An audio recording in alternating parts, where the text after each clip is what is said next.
and welcome to the Literary and Scientific Society of Queen's University Belfast. Your Thursday night starts right here. So, moving on firstly with any announcements we have. Once again, we'll be having our Christmas dinner next Tuesday, 9:30 in Cosmo's Restaurant in Victoria Square, which we're still taking payment for. If you would wish to take the time out of your day to go and partake of such buffets and pleasantries, highly recommend you do so. Speak to our wee man in the road down there at the end if you're interested. And what else we got? Internal meeting is next Friday. This will be where we take a big spreadsheet with we have debate suggestions on, and we'll take a fair few hours to go through them all and try and decide what we're going to do every Thursday next semester. And aside from that, we have registration, which has opened for the Trinity IB and some other competitions down south happening next year. So if you're interested in competing at any of those, speak to our external convener, Ms. Tara Grace Conley. And I'm very pleased to announce that we have got 3 teams who are through the first round of the Irish Times. If you're a member of one of those teams, wave your hands up for us. Yeah, woo.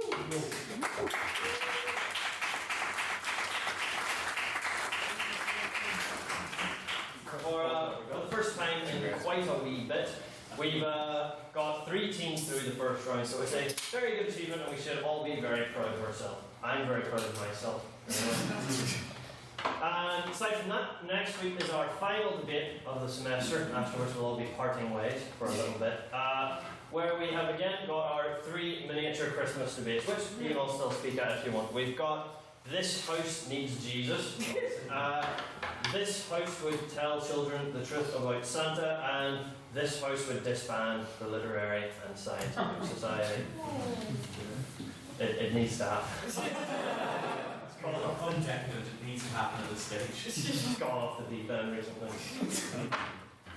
And I believe that covers that mostly. So, I now welcome up our beloved secretary to read out the minutes of the last meeting, which is a motion I've just completely forgotten. So, welcome him up to read them. It is our beloved secretary, Mr. Matthew Bradley.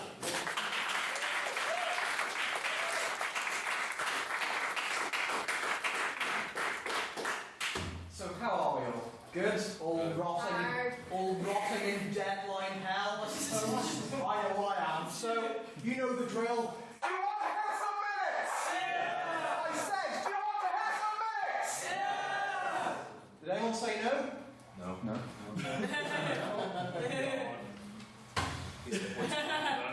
What's your problem, mate? Look at his t-shirt. I spent so much of my time on that. I wanted to do that for weeks. Okay, the 11th ordinary meeting of the 170th session of the Queen's University of Belfast Literary and Scientific Society took place on the 29th of November 2018 and was attended by 40 members, co-hosted with Queen's Computing Society. President THW opened with some announcements, and the House congratulated the 2 teams at that point who had progressed to the next round of the Irish Times. Then, some minutes were read, featuring 1 sexy jacket, 4 people being shouted at down a megaphone, 20 air horns, and 40 utterly baffled liturarians. Private members' business was heard from Mr. Morgan Henry, who mentioned the BFI's decision to no longer endorse films with facially scarred villains. Mr. Rowan stated that the BFI had too much time in their hands, and Mr. Chris Huddle bemoaned the frequent use of English people as villains in films, which Mr. Shea Glasgow claimed was accurate, as factually the English are evil. Mr. Colin McDonald brought up the footage of an attack on a Syrian refugee by a supporter of Tommy Robinson, and questioned whether this was indicative of a hard right shift. Mr. Morgan Henry stated that while we have Britain First and EDL rallies, the response from their opponents is very unfortunately exhibited by another form of extremism, to which Mr. Chris Huddle replied by stating that the only reason we didn't have fascists after World War II is that their meetings were forcibly broken up. Mr. Jack Patton mentioned Harry Leslie Smith's quote that we welcomed refugees in 1945, we can't abandon them today, and condemned Tommy Robinson and all that he promoted. Then it was President's Questions time. Mr. Zach Scott asked his opinion on the fact they did surgery on the grape. These minutes will age well, which the President decried as another prime example of the internet trying to make comedy out of genuine tragedy. President Emeritus Calvin Black HLM mentioned an argument on BBC News about a woman who had a 26-kilogram ovarian cyst removed from her body and christened it Mr. Whippy due to its resemblance to a pile of ice cream.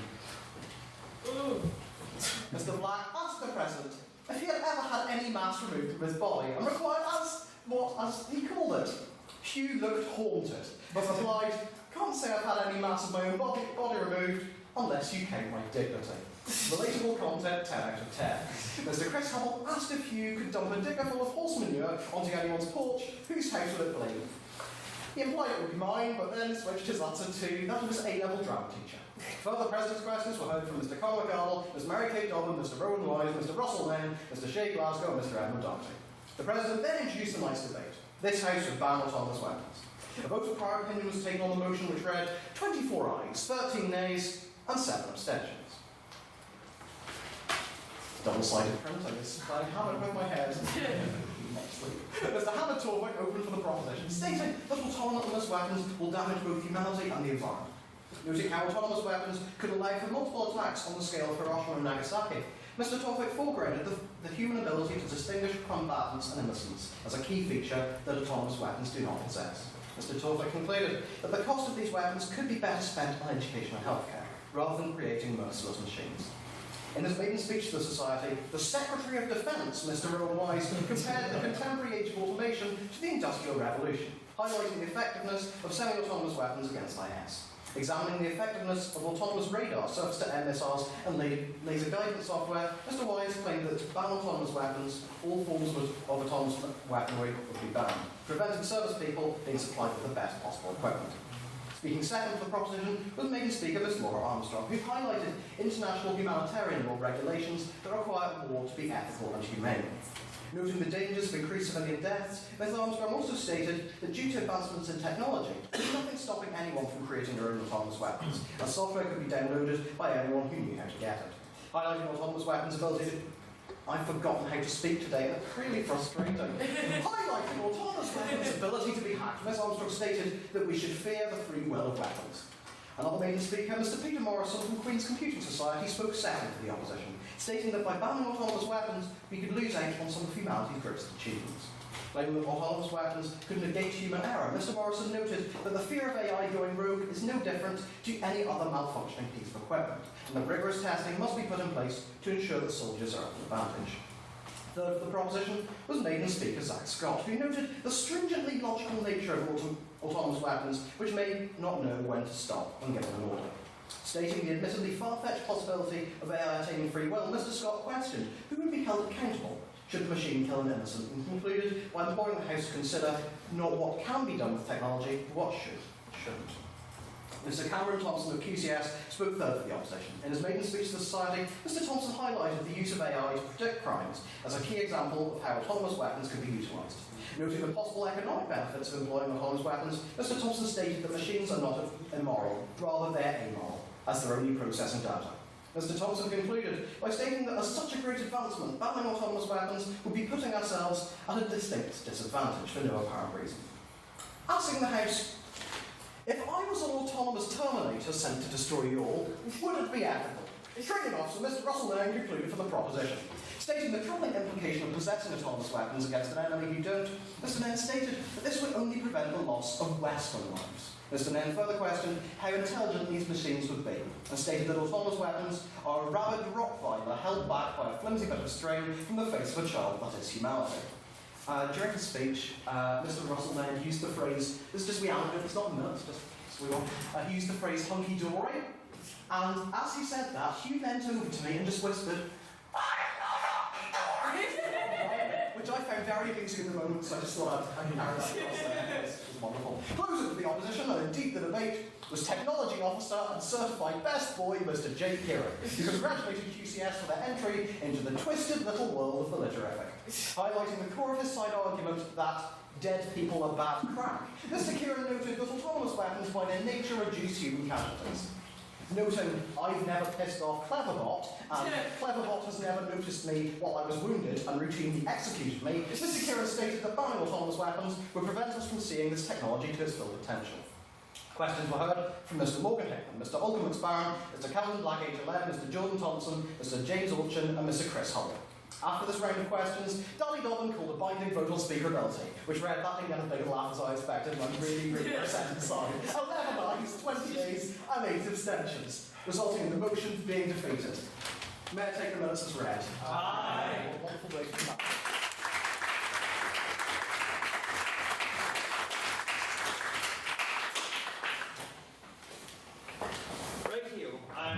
I forgot something, as I always do, and have one more announcement. If we could please all give a hand for Professor John Barry, who is guest chairing this evening.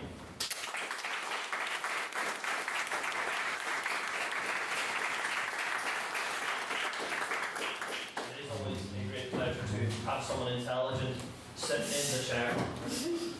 It's not, I think I misdirected you to the format. It's unfortunately not time for your opening. Oh. Intelligence and Professor Jim don't be both again. I apologise profusely and sincerely. No, it is time for the private members' business. This is the part of the show where anything going on in the world that you wish to talk about, we may have a small discussion on it now. I shall go to Miss Thorpe. So Tumblr has put in an adult restriction, so you can't post adult content anymore. Does anyone have an opinion on the decimation of 90% of Tumblr's user base? Go firstly to Mr. Black. Just a point of clarification. Could you please define in your own words exactly what adult content is? I am uncertain, you see. I'm keeping it a female nipple. Would not be okay. Oh, right. I'm not touching Right. This is getting more complicated than I had initially. Mr. Hubble. Technically, they have allowed female nipples in non-sexualized content. There we are. But debated about it, and he was like, they banned porn, but I can still see people getting shot every day on Tumblr. Like, it does seem a bit like porn's bad, but so is murdering people. Like, go the whole hog. Like, Yeah. That's such a Chance the Rapper thing. Mr. Nairn. Okay, so Tumblr as a whole probably has the right to decide what it wants on its platform. However, I think the more overarching, troubling notion behind this is the way in which the banning of this content is being carried out, and more specifically being carried out through the mass use of algorithms, which essentially says, look for something that vaguely looks like sexual content and then ban it. This is already shown to be massively inaccurate. Pictures, worryingly enough, pictures of horses are getting flagged up as sexual content. And all manner of non-sexualized content is being flagged by the algorithm and removed. It represents a worrying trend in sort of the way the digital world is operating, in that these companies refuse to operate with any level of human oversight, and instead want to ensure that algorithms are carrying out every step of the process for them, so that they can weigh responsibility. And whilst it's, they come for the poor now, but who knows what they're going to be coming for with their algorithms in the future. We have to be really careful. We have to not accept algorithms being used in this way. Well, if everyone in the room knows what Tumblr is. I'm going to move on from that one now. If anyone has any separate pieces of... Mr. Perry. Thank you, Mr. President. 3 students' unions in the UK have voted to change the word woman to WOMXN, so taking out the A, replacing with an X. They are doing this because they believe having the word man at the end of woman it somehow degrades females and professes male strength. I just want to know what the House's opinion is on this. Wee woo. I know exactly what way this discussion is going to go, so Mr. Patton. For a rare occasion, in my opinion, may be very similar to Mr. Hickman's. No. When I'm talking about the individual context of the universities, I will harken back to last week and say, how much time do they have on their hands? I cannot express my opinion further because I don't want to get fined because I can't afford it at the point. Any other thoughts in the room on this? I'll go to Papa. Well, on the one hand, yes, there is a historical concept of women simply being an augmented or lesser form of men. On the other hand, it's simply a word that doesn't really have any derogatory connotations. It just reflects on the dire state of student union politics, where this is the biggest sort of issue they're focusing on. It just feels so minor. Any other thoughts on this on the room? Not you. Mr. Rose Barnes. I mean, what strikes me is if the word kind of changed the letter, could they have not picked a better letter than X, where people might actually know how to pronounce it? Like, Womixen, or well, how do you pronounce the word now? I guess some would call it a little bit extreme.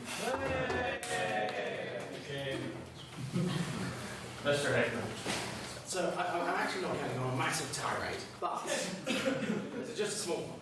No, but it does set a worrying basis going forwards. If we're willing to change woman to, as Mr. Exparin so aptly put Womixen, what about female? What about human?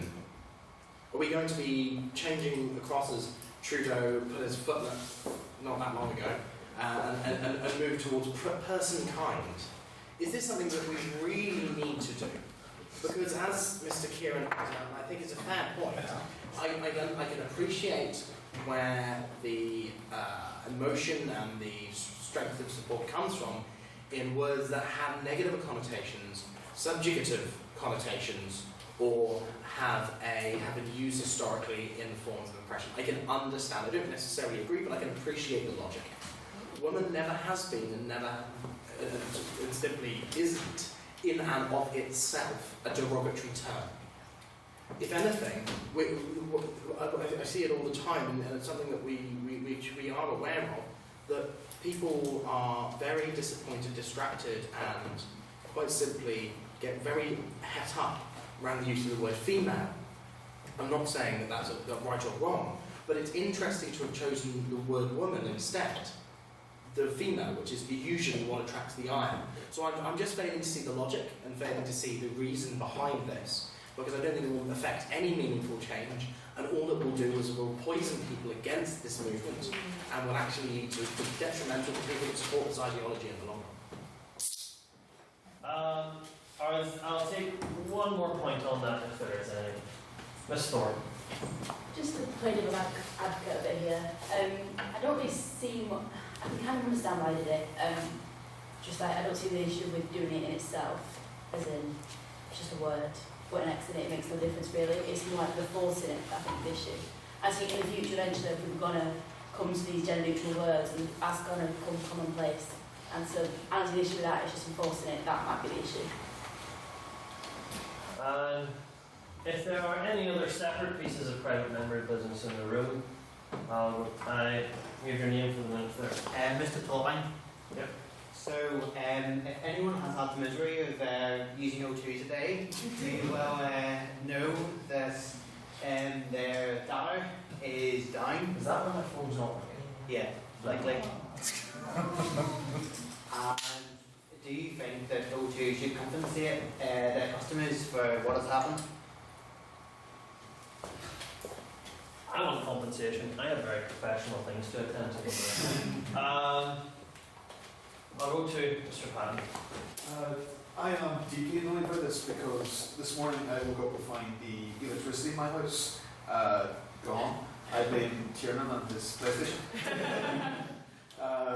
Basically meaning that without my Wi-Fi connection and without my data, I had to spend longer than I really wish to on the automated phone line for Power NI, trying to read out a 16-digit code to an automated system and from Anna accent. It's not fun. And anyone else's phone-related woes, Mr. Hickman? Quite simply, yes, you pay for something, they fail to deliver it, of course they should reimburse you. Right there. I can't find my iPad right now, and I need to message a few people about it, but like, my data's down. So, major bummer, dudes. I will wrap up the private members' business there, and I'll move swiftly on to a brief wee bit of president's questions, which is where, for whatever reason, anyone has anything to ask me, you have the opportunity to do so. And we'll go to Mr. Russell there first. Mr. President, No. given the topic of the debate we have before us today, the topic of universal basic income, if there was anything that you, in your splendour and magnificent curly hairs, would like to make universal and basic for the entirety of Ireland, what would it be and why? I would repeal the sugar tax. I would make there be universal and basic access to sugared beverages across the Ireland. Because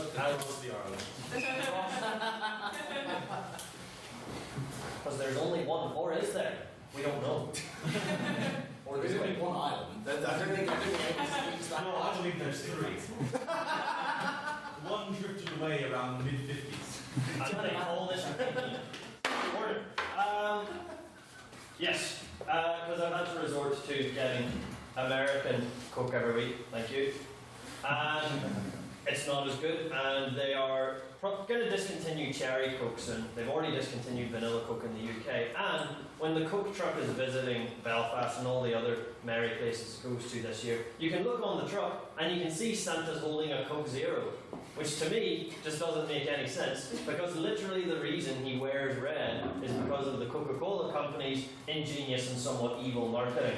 So I hope that says a lot to you, and I just desire to have my access to this disgusting liquefied syrup. Any other questions? I'll go to Mr. Wise.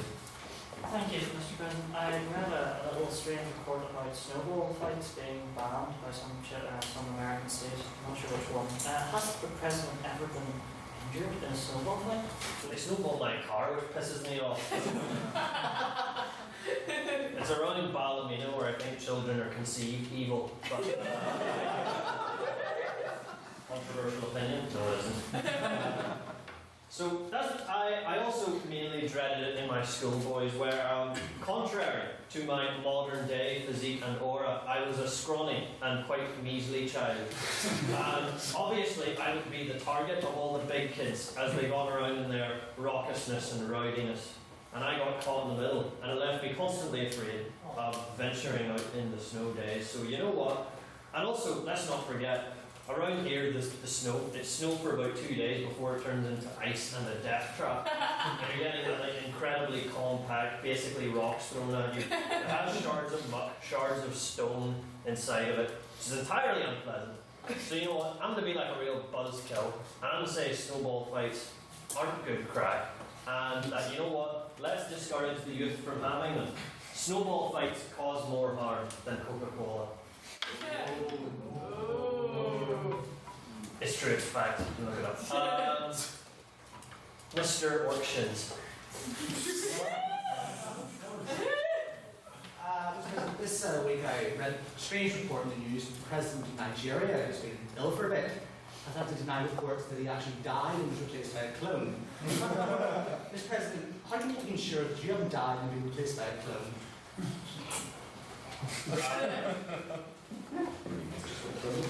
Well, I'm sure that I am under a lot less international scrutiny than the President of Nigeria, as Mr. McArdle will know, being a fellow studier of transitional justice. So, I would say that if I were replaced, no one here would ever know. That's my words on that. Next question. Miss Hobbs. Mr. President, Yes. how do you feel about soft, supple, atmospheric uplighting? And do you think we should maybe turn the main lights on from this room? Are the main lights off? I never noticed. Mr. McArdle, if you could do us the honours. That's the honour!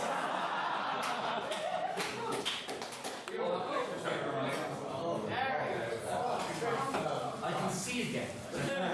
Now the disgusting neck beard is result of my days when the play is on full display. Thank goodness.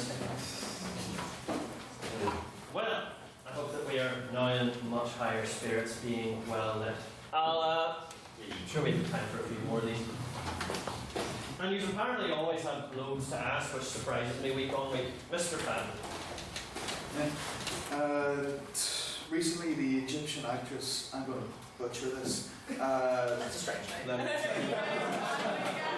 Let me pronounce it. See, I think I got this wrong. Rania Youssef. Thank you. You're welcome. Has been charged with obscenity after wearing a revealing dress at the opening of the Cairo Film Festival. Do you feel it is a failure on the behalf of Western feminism not to address these kind of issues in a broader global context? That's a serious one. It's serious, but you said revealing in air quotes, and I haven't actually seen a picture of this person, so I'm not providing an entirely accurate frame of reference. But hold on. Really? Yeah. Sure. That's nothing like. Would I constitute that as a failure of feminism? Am I qualified to stand up here and say that is or isn't a failure of feminism? Probably not. But I will say that we should respect people for who they are and let individuality be the driving force of how we deal with how others choose to express themselves.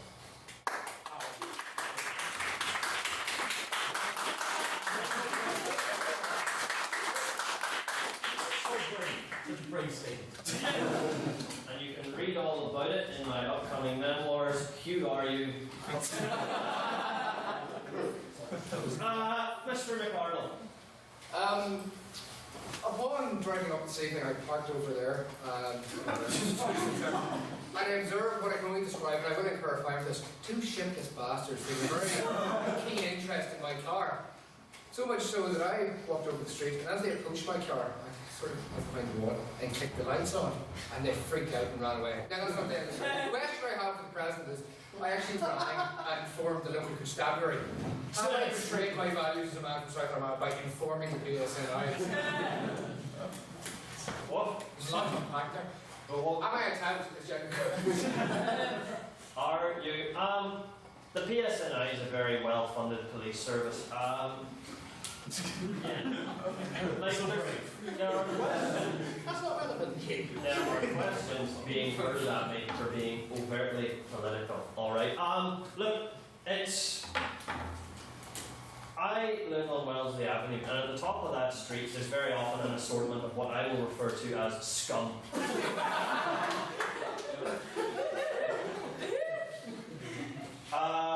Which is like, no.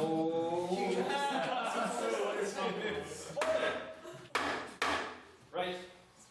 And there are many a situation in which I perhaps should have rang up the police service of Northern Ireland and perhaps have seen justice doled out on these wayward souls.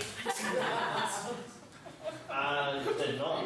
So, well, I'll answer to this, and again, I feel like questions are being framed to me in a way tonight that doesn't allow me to be perfectly neutral, but I would say that when you see legitimate grievances committed against society, that no one here should be embarrassed to contact the relevant authorities in whatever capacity that may be.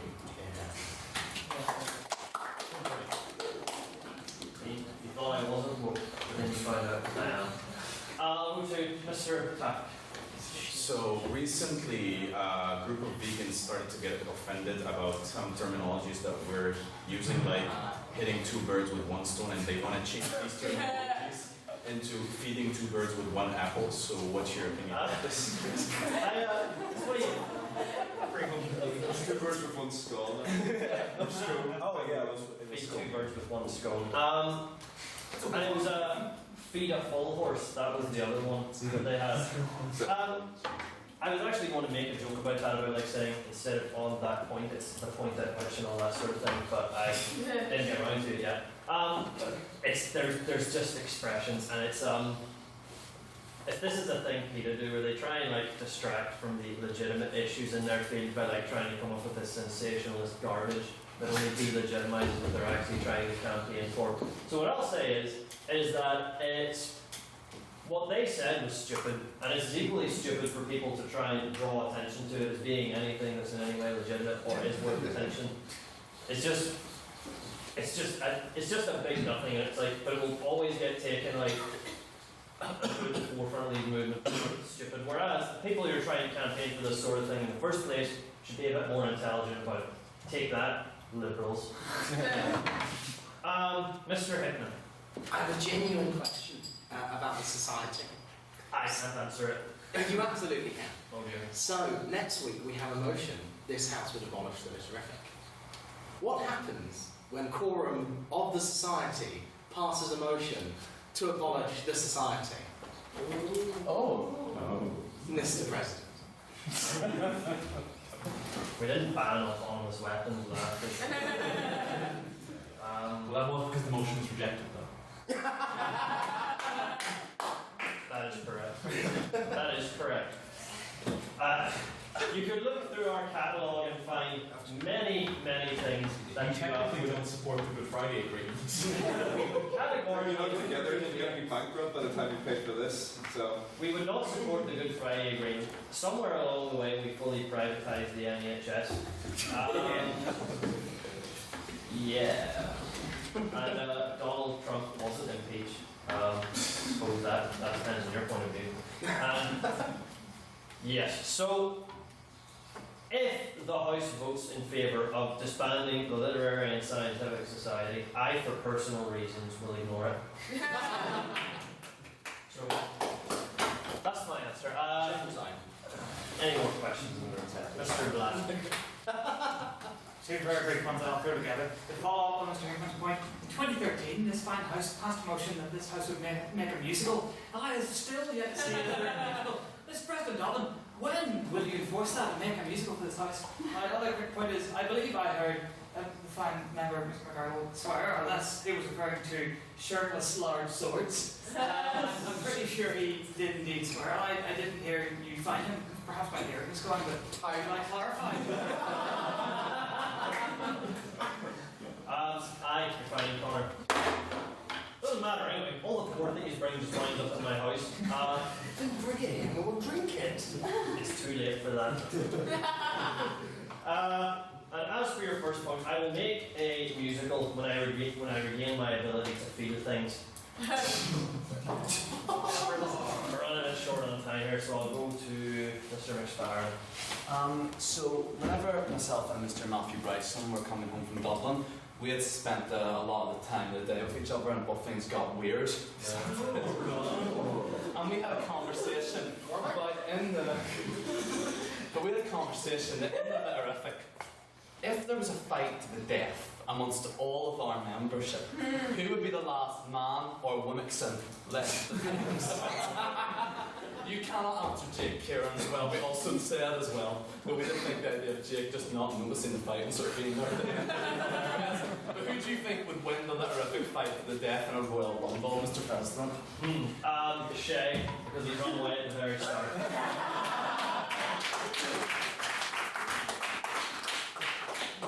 And he come back afterwards and finish any of the ones left. That's my answer on that. I think we might wrap up. Alright, I'll let you go. Just because this is the section that uses my ego. Mr. President, we witnessed a few moments ago a fine example of touting upon another member who was fined. Are you willing to make touting on other members to get them fined a finable offence?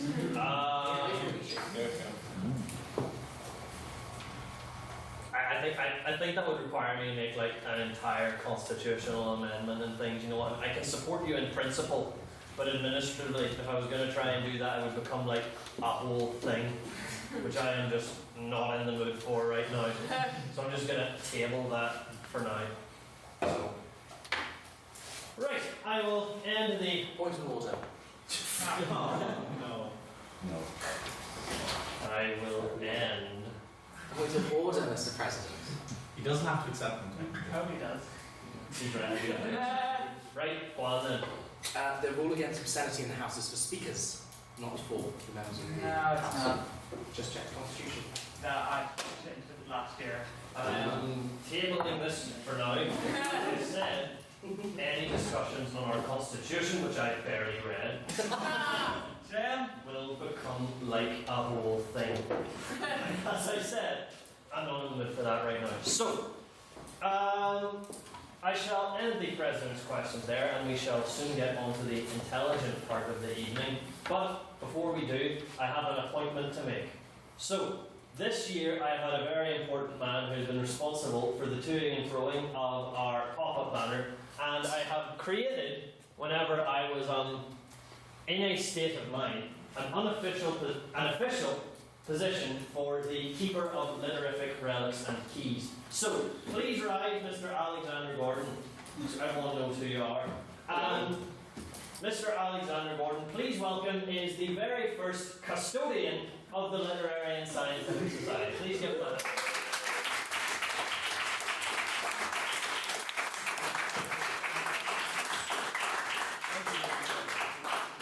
The position means he carries things at the end and I'm too tired to. So, again, that's wrapped up now, so we will now move on to the vote of prior opinion.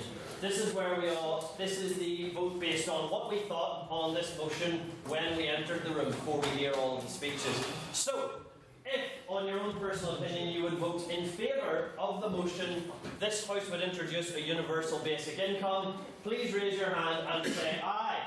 Aye.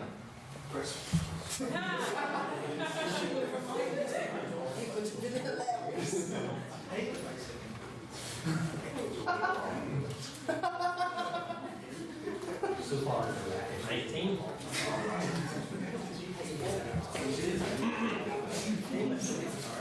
And if you would wish to vote against the motion, please raise your hand and say nay.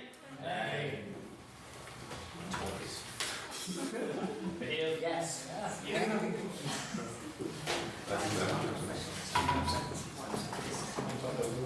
13.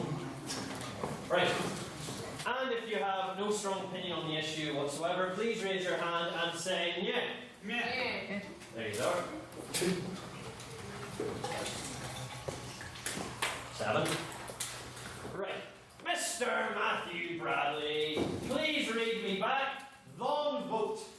Okay, the vote of prior opinion reads 21 ayes, 13 nays, and 7 abstentions. The ayes have it, the ayes have it.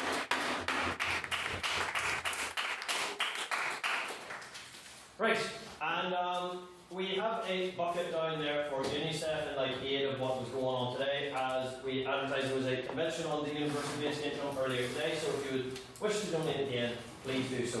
And now, it is without further ado we begin the debate proper, but first we have our opening address by our esteemed guest chair, the Professor John Barry.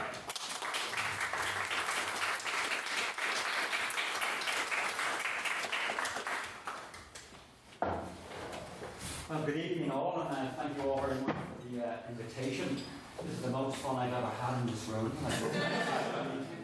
I've been 20 years almost here at Queen's University. It's the first time I've addressed such an august society, and to have Her Majesty at my back, I think, is a thrilling part of my job here tonight.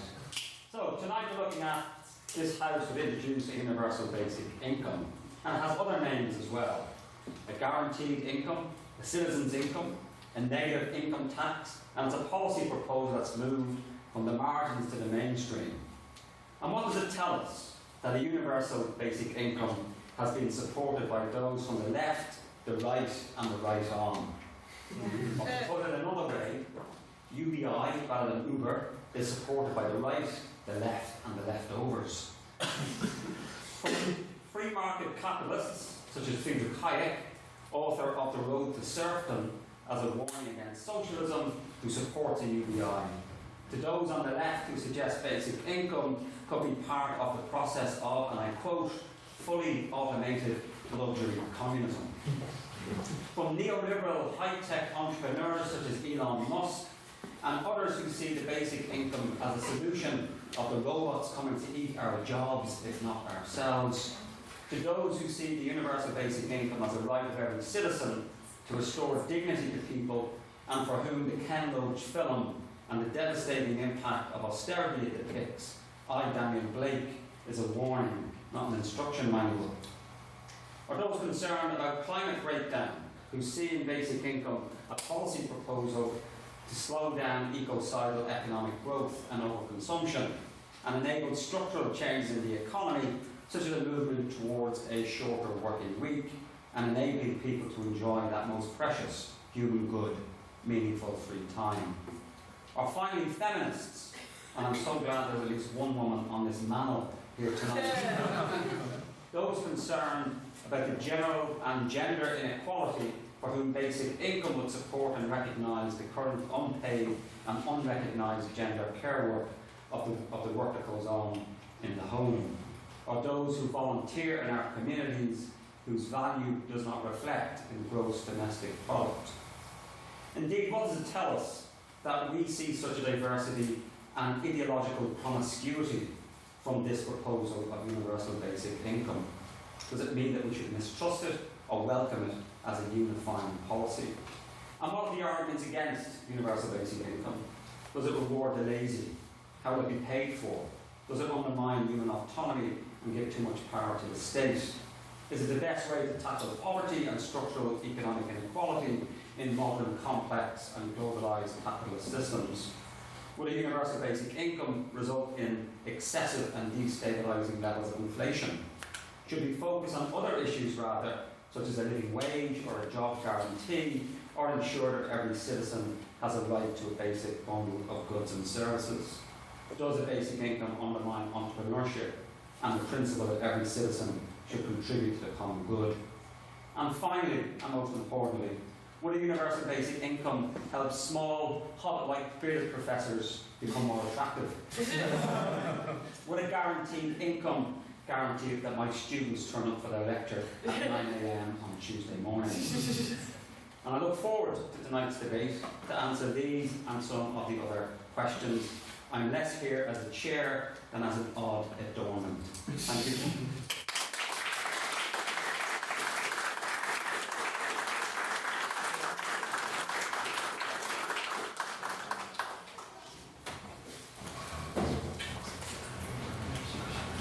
Patrick Brown.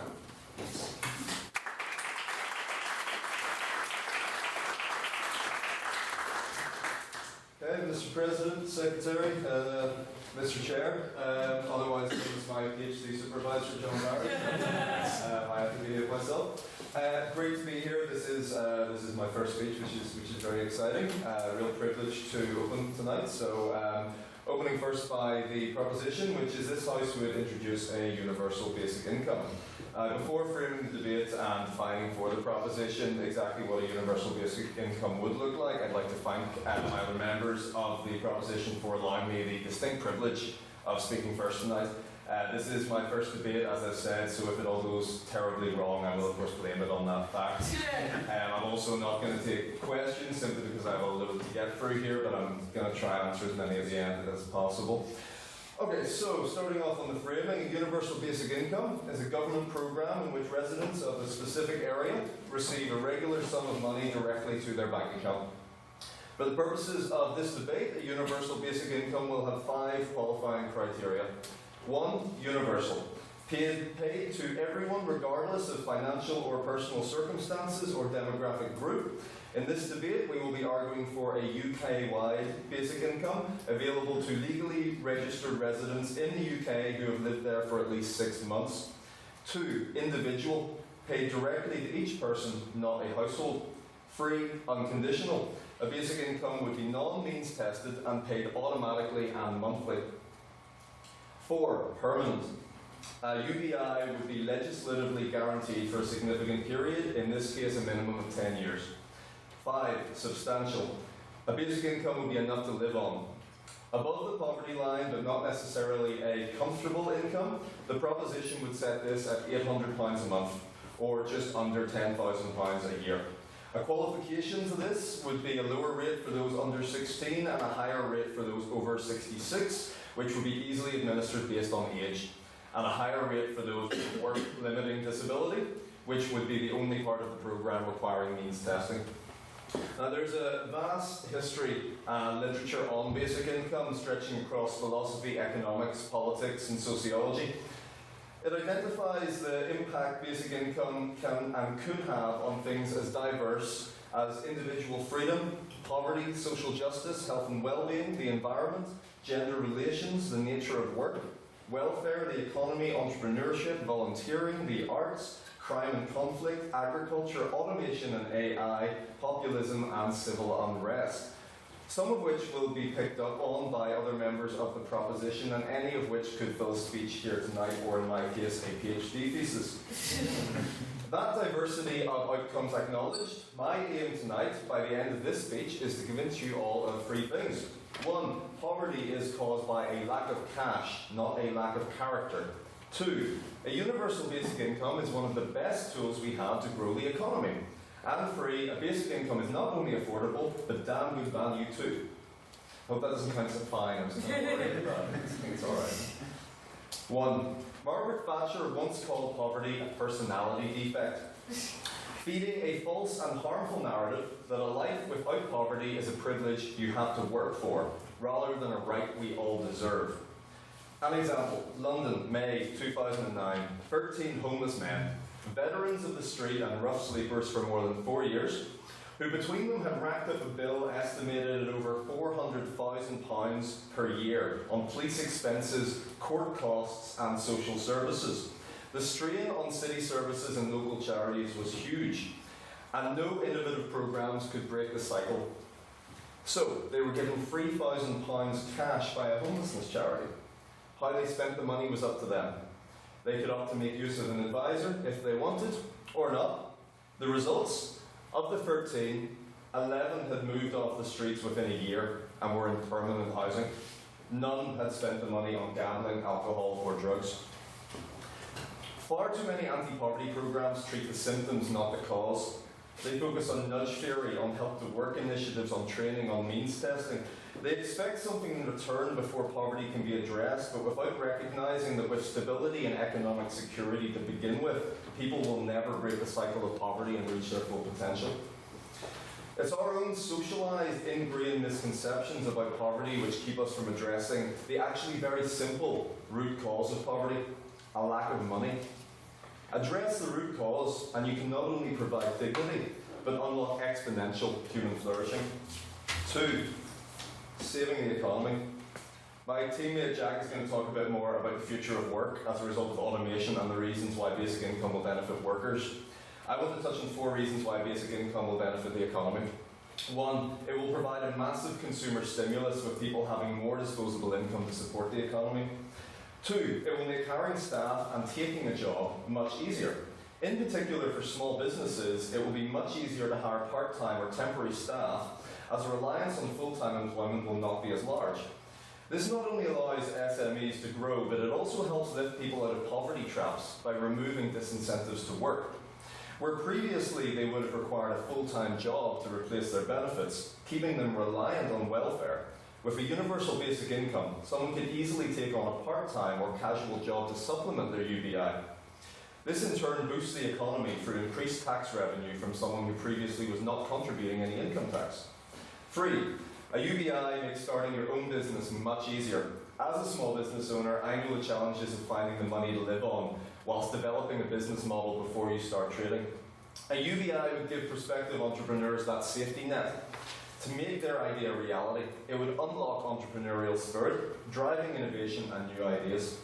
And finally, 4, inflation, often used to dismiss UBI, is not a concern, as under this model that we're proposing here, existing money within the system would be redistributed. There would be little incentive for businesses to alter the value of goods and contribute to inflation, as the value of money would still be the same. Finally, 3, paying for it. Whilst the gross cost of UBI would appear high, all too often people are put off by looking only at the gross cost and not the net cost of basic income. By gross cost, I mean effectively multiplying the total number of people, in this instance in the UK, which is over 60 million people, by the annual basic income amount to arrive at an annual cost, so the total number in the UK times £9,600. That figure is misleading, as it fails to recognise the immediate savings that would be made from cutting the vast majority of welfare costs and replacing them with a basic income.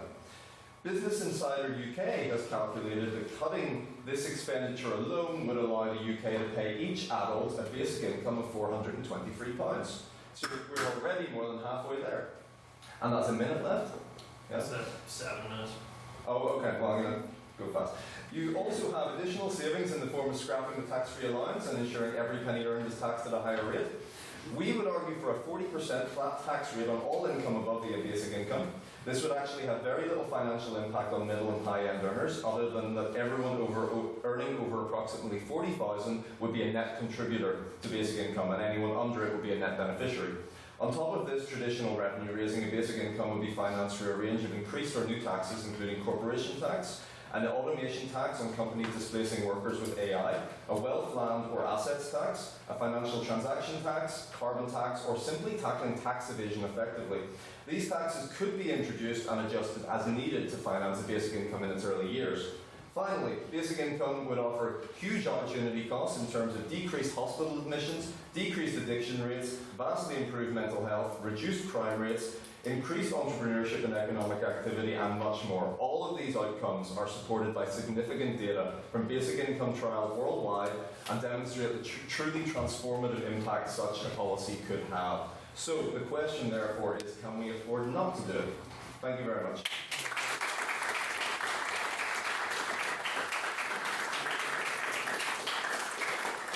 Our next speaker against the proposition, usurp that.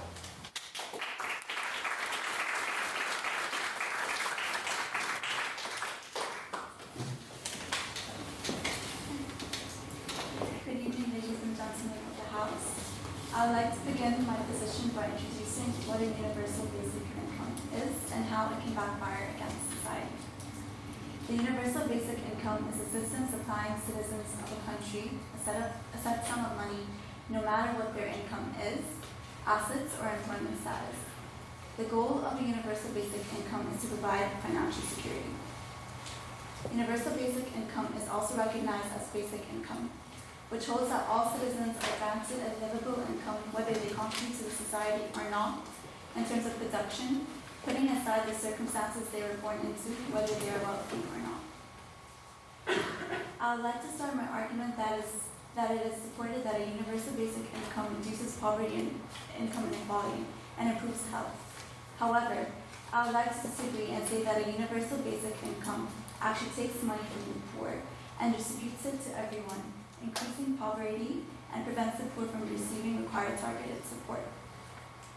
Poor people encounter multiple hardships directed with existing anti-poverty measures, such as medical aid and child assistance programs. Universal basic income uses the funds that are targeted towards the poor to distribute it to society. It is less cost-effective than targeted welfare programs because these individuals need more than just cash. The universal basic income does not cure addiction, poor health, lack of skills, nor factors contributing to poverty. A guaranteed income that's enough to eliminate poverty would be too expensive. In 2012, 179 million working-age adults existed. It would have costed $2.14 trillion to pay each of them $11,945 for poverty level each year. This would replace existing welfare programs that cost $1 trillion a year. So it would add $1 trillion to the deficit, or 7.5% of the total economic output that year. I do not believe a universal basic income leads to positive job growth and lower school dropout rates. A universal basic income also removes the incentive to work, negatively affecting the economy and leading to shortages in labor and skills. Having an earned income encourages people to work, succeed, work with co-workers, and keep on gaining skills. But to pay people to absolutely do nothing, or without doing anything, they will be encouraged to continue doing nothing for the rest of their lives.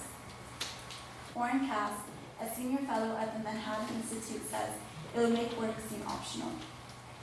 This leads to a less effective economy, which is backed by Professor Charles from the Graduate Institute in Geneva.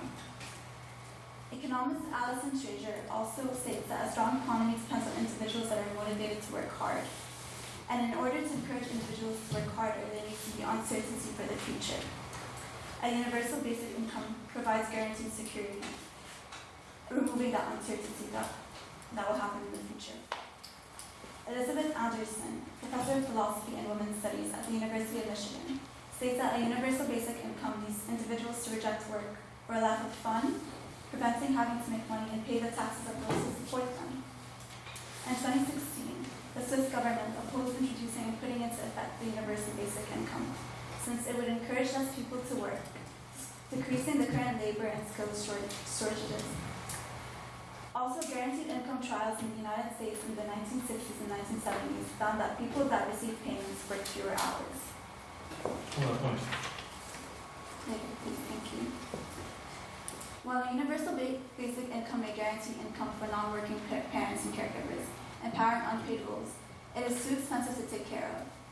Economist John Kay, a research fellow at the University of Oxford, looked at proposed universal basic income levels in Finland, France, Germany, Switzerland, and the United Kingdom and the United States, holding that in all of these countries, universal basic income at a level which can assure an acceptable standard of living is impossibly expensive. Either the level of basic income is unacceptably low, or the cost of providing it is unacceptably high. In a parliamentary debate during the year of 2016, UK Minister of Employment Damien Hinds rejected the idea of universal basic income, saying that estimated implementation costs ranging from 8.2 billion to 160 billion pounds, which would be about $10.8 billion to $111 billion, are clearly unaffordable. The universal basic income trial in Finland to supply participants with €560, which is $673 a month for 2 years. The chief economist of the central organization of the Finnish trade unions in Finland held that Finland's universal basic income model is impossibly expensive since it will increase the government's deficit by 5% of GDP. If everyone also immediately started receiving a basic income, inflation would occur. Most would spend the cash straight away, increasing demand, having retailers order more, and manufacturers and suppliers trying to produce more. If supply could not increase, however, the alternative is to increase prices. Higher prices would eventually make the basics unaffordable for individuals at the bottom of the income pyramid, not raising their standard of living in the long run. So I'd like to conclude by saying, is it fair to give the same amount of money to those born into poverty as multimillionaires? Those privileged with wealthy lifestyles, do they really need that extra money in cash each month? Money is not a birthright trait. I believe it is something that should be earned. And this is a belief that capitalist countries also believe in, that money is something that individuals earn, where universal basic income will change this completely. Thank you.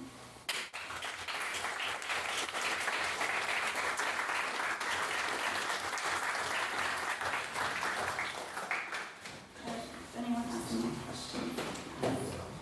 On that point. So, what about people like in the age of 23 till 29 who are still looking for jobs and they're having a hard time finding a job? Don't you think it's better to give them something to help them because it's hard to find a job these days?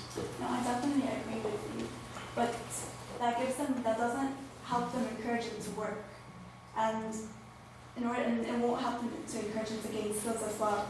So that's kind of backfiring them to work in the long run.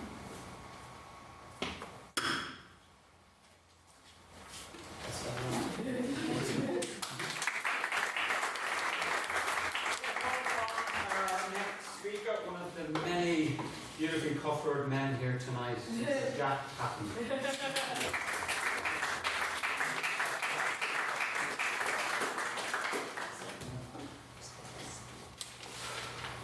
Comrades of the House, honourable members of the opposition, my colleagues in the proposition, Mr. President, Mr. Secretary, Jake. I'm going to start my speech this evening by making some points of rebuttal to the first speaker for the opposition, and then I'm going to cover a number of topics, including the impact of automation on job markets, how UBI would impact the current nature of precarious work, and the impacts of UBI on workers' rights and workplace democracy. So the first speaker made a couple of points directly contradicting what our first speaker said. I'm not going to go into the practicalities of paying for it, because that was all addressed in his speech. I would say, though, the statistics, particularly in the US example, talking about the decline in workplace participation was only present due to mothers and teens, only in those sections of the population, because they either wanted to care for the children or they wanted to focus on their education, something I don't think we should discourage. Nearly every trial that's been tried, from Canada to America to, well, again, my honourable first speaker was far more with this than I did, we have seen very small changes in workplace participation and in working hours. Particularly in the Canada example, there was a 10% reduction in work hours because people want to focus on finding better jobs and going back to school. Again, something we should not deny people. Moving on to the main body of my argument. In the UK, according to the Labour Forces survey, the transport industry makes up 5% of the job market. Now, I'm sure you're all aware of self-driving cars. Well, a relatively conservative estimate suggests that self-driving cars could remove all human labour from the transport sector within 5 to 10 years. This means that we have an entire sector of the population whose highly specialised industries will be pulled out from under them. On that point, Nope. Not to mention the knock-on effect this will have on other sectors. And this is just one example. Another example is the Baxter robot, a multi-purpose automaton that can bring automation to many previously untouched sectors of the economy. I've actually seen videos of this thing working. It's creepy. This is just an example of how improvements in the current type of automation could impact the future job market. There's also the new kind of automation in the form of software bots that have automated many aspects of white-collar work. For example, in many large law firms, bots have been used to automate the process of discovery, a process that used to take legal professionals days, if not weeks, can now be done in a fraction of the time for a fraction of the price with a higher level of accuracy without any human involvement. So why is this relevant? Put simply, in this new world where the majority of work is not done by humans, we can either have this new abundance focused only in the highest levels of our society, or we can spread it throughout. While that is how UBI could impact our future job markets, in the current job market, one of the very prevalent features is the increasing presence of zero-hour contracts, in what is commonly referred to as the gig economy. This state of affairs leaves workers who live paycheck to paycheck, unsure about how or if they can put food on the table. This is actually me in this particular example, because I work for an agency and jeez. For people in this situation, the UBI can provide much needed security and peace of mind, and will encourage them to spend their money because they aren't afraid that next week they won't have enough to live on. This improved sense of security will also allow workers to improve their conditions and quality of life. This is because it removes the fear from taking actions to improve your workplace. Telling your boss that you think something is unsafe or unethical is easier when you know that regardless of what happens, you will still be able to put food on the table. This would make workplaces more open and democratic places by allowing workers to act in their own best interest. Think of it this way: who's going to be a better employee? The one who's constantly stressed about how they're going to make ends meet, not sure if they should bring up their safety concerns in case the boss fires them for it, who probably hasn't slept for quite a while, been there, not fun. Or the one who knows their future is secure, who knows that even if they get the sack, things will be alright, who is free of stress. I know which I'd rather have working for me. Actually, I just reached the end of the paragraph, so go for it.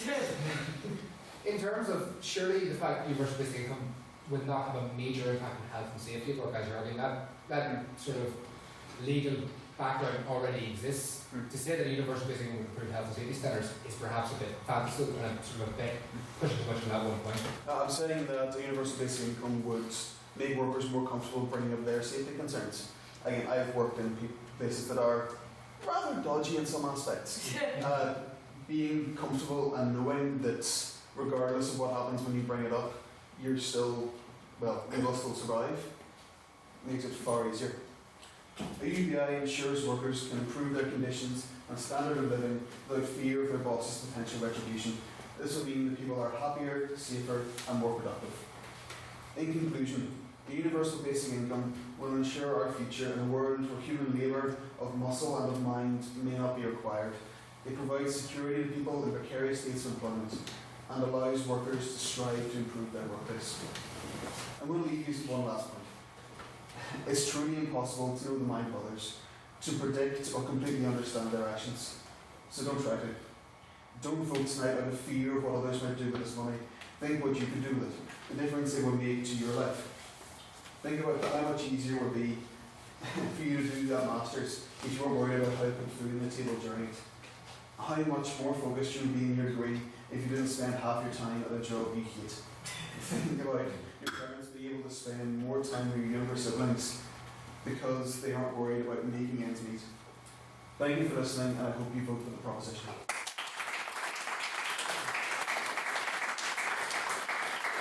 Our next speaker speaking against the proposition, Mr. Ryan Howie, aka Santa's Little Helper.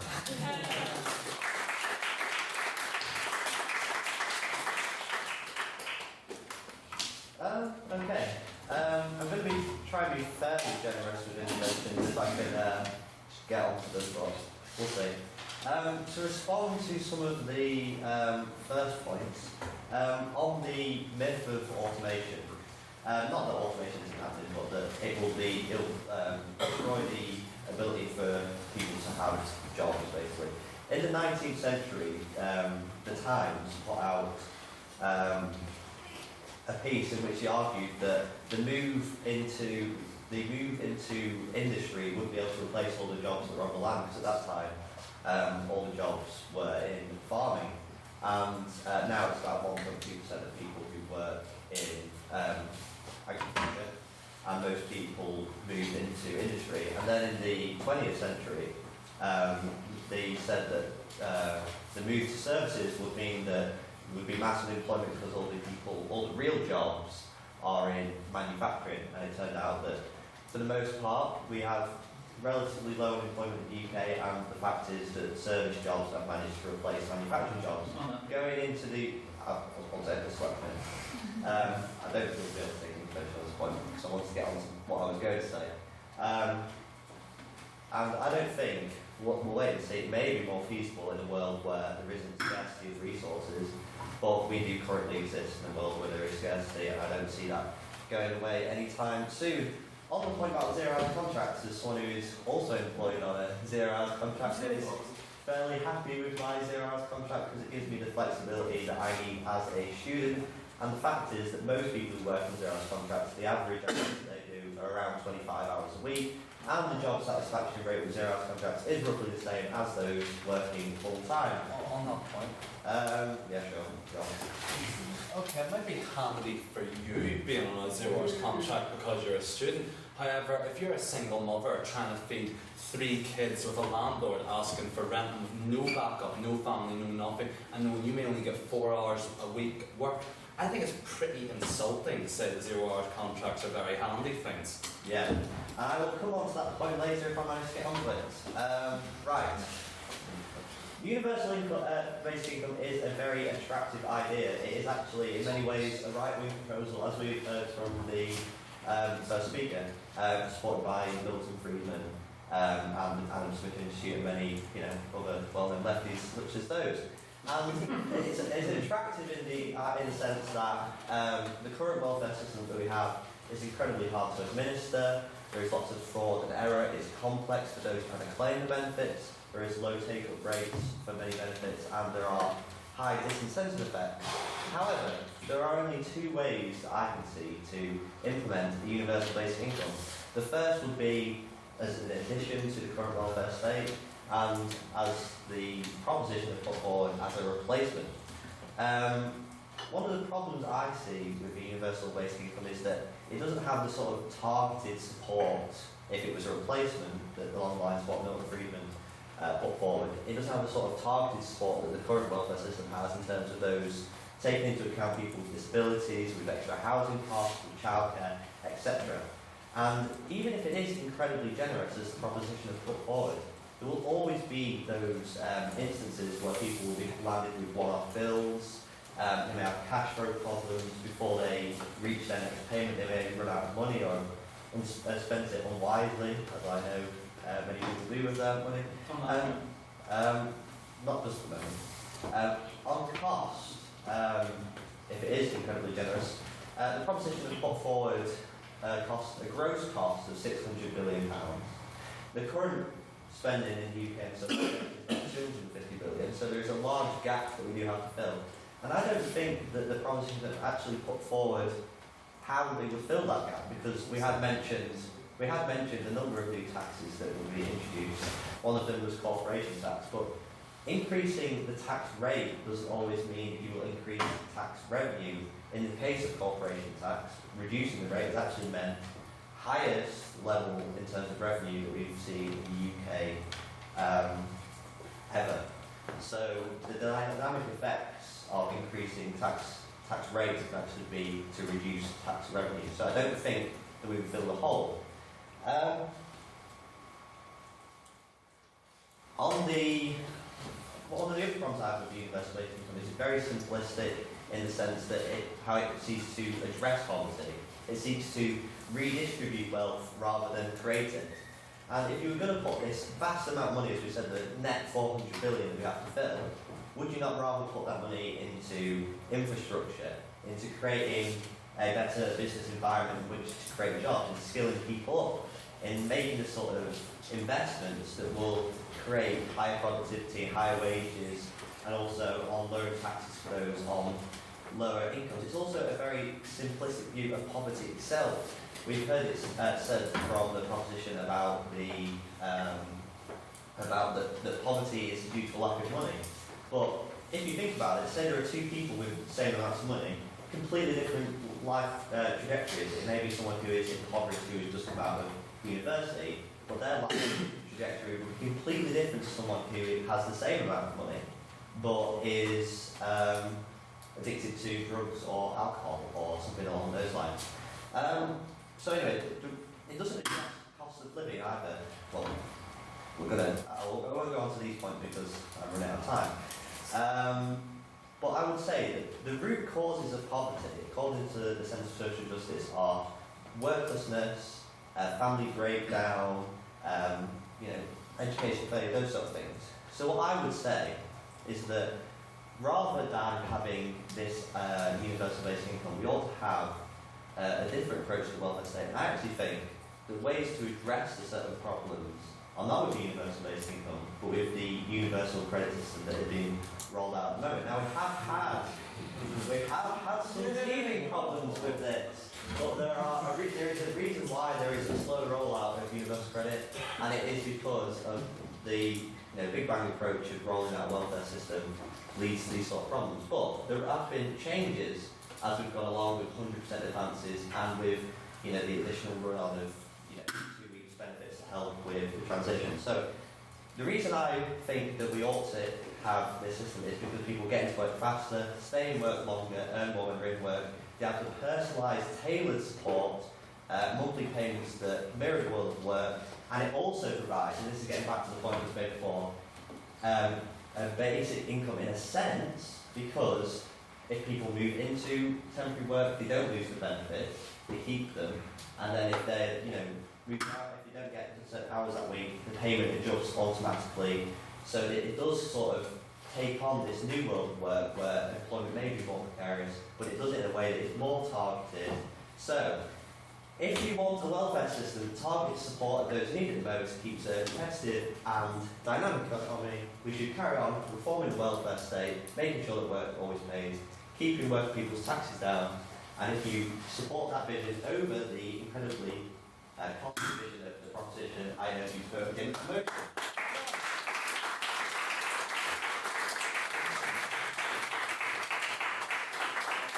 Congratulations on your maiden speech. Our last speaker for the proposition and fellow brother of the beard, Mr. Chris Hubble.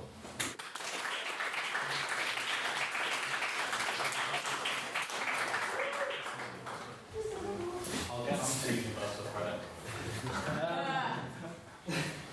So this is an idea that was brought to you by the likes of Thomas More, who talks about in his book Utopia, where it was a cure for theft.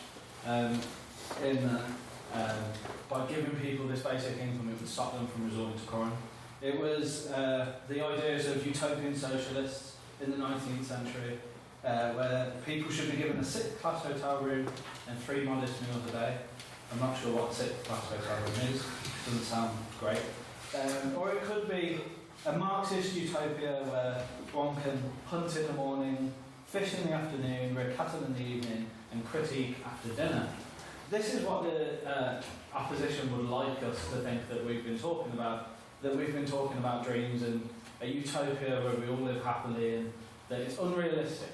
But that's just not true. The argument we've put forward is one that is very realistic, very pragmatic, can easily be adopted into a capitalist system that we're in now, and one that works across the board.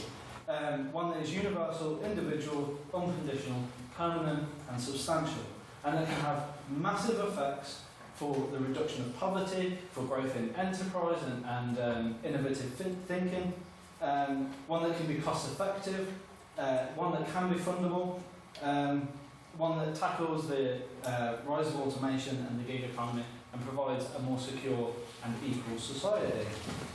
What we've heard from the opposition is that we've had fears about why should it be universal? Why should rich millionaires get the same as the poor people? It's taking money away from the poor, which seems ironic considering that supporting universal credit, which is actually killing people. But we'll get onto that. Well, that's easily resolvable. If money is going too much to the rich and you don't want that, then you can always increase upper income tax after a certain level and easily recuperate that £10,000. It's easily done within the framework of tax that we're talking about. When we list taxes like corporation tax or all of these are current mechanisms that we can use at the moment to recuperate the cost of the welfare state. We just don't implement them in certain ways. If you're raising taxes but then giving a universal basic income, does that not sort of reduce the impact of the universal basic income on those who the high taxes sort of be it sort of those who are of a threshold and then as well? Yeah, so if we implemented a higher rate of tax for higher earners instead of the flat rate of tax that we suggested, then it wouldn't affect the lower middle income earners, it would just affect the ones at the top. The point of that is, if they ever lost their job, if they ever fell out of fortune with the gods of wealth, then they'll be secure.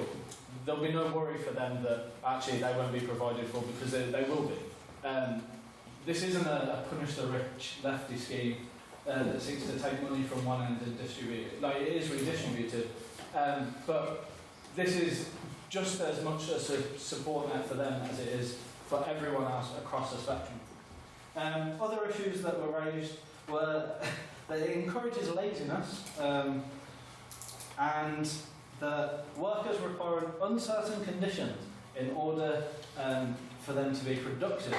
Nothing makes people more productive than not being able to eat properly. It has been massively shown that people who have a healthy diet, that was meant to happen. People who have a healthy living standard, people who are not in poverty are much more productive and much more likely to take part in the wider social circle. What happens when you push people into poverty is they separate themselves from the social, and that's where you get unrest. That's where you get people who are disenfranchised that don't engage with political society. What's that? And it doesn't it doesn't encourage laziness. If anything, it encourages people to embrace the fact that they're not starving and can actually work towards something better. Yeah. Just on that point about disenfranchisement, it will, universal basic income certainly will disenfranchise a group in society, but it'll be the middle class who work hard, who save hard, and you should hope to have a decent retirement, and that will be taxed away from them if you pass this. I mean, fundamentally not true. As we stated, it would be a 40% flat rate of tax after the basic income. I was just saying, in terms of the higher rate of tax, that would be for the millionaires that the opposition was so worried about that would do us out of. The middle classes would just as much benefit as the poor in this circumstance. In terms of that it would be better to fund and put investments into things that raise productivity. This does raise productivity because it reduces poverty rates, and by reduce I mean it destroys the possibility of people falling into that trap. Which brings me on to the system we've got at the moment, which is currently changing and into something more corrupt. Poverty has shown that when poverty decreases, that you have positive effects on crime rates, on addiction rates, health rates, education. Everything that you can think of positively goes up as income rises. When people aren't in poverty, then all of these negative societal effects decrease, which means costs on healthcare will go down, which means costs on police services will go down, which means when you walk around the streets of Birmingham or Manchester and it looks like something out of The Dark Knight and it's a horror film, kids going around stabbing each other, that doesn't exist, right? Because people are actually having a sustainable life. What we've got at the moment is a system that's deeply unfair and unjust. People switching over to universal credit are having to wait weeks without their benefits, weeks without any form of support, and it is leading to people's dying. People dying. So even those on benefits at the moment are kept in levels of poverty. People on benefits are not living a life that is adequate for them to pursue work, and then we even have people who are in work who are in levels of poverty, which has been a massive issue in recent years. That's because we have a system where benefit fraud was mentioned by one, which is a tiny amount of the money that we lose. It's 1.3 billion and of that only 280 million is fraud, compared to the 34 billion which is tax evasion.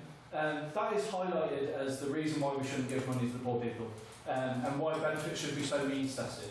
But this is a means test that kills around 2,000 people between 2011 and 2014 when people were taking off their benefits.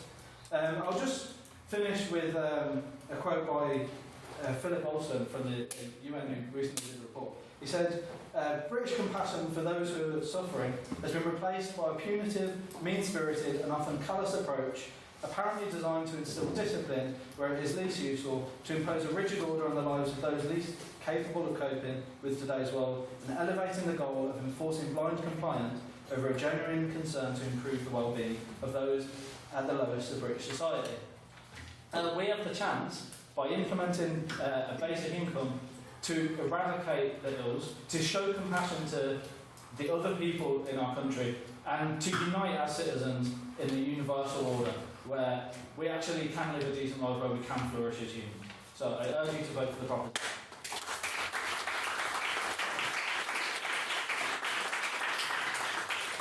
Thank you, and our last speaker against the proposition is statutorily elegant Morgan Bickman.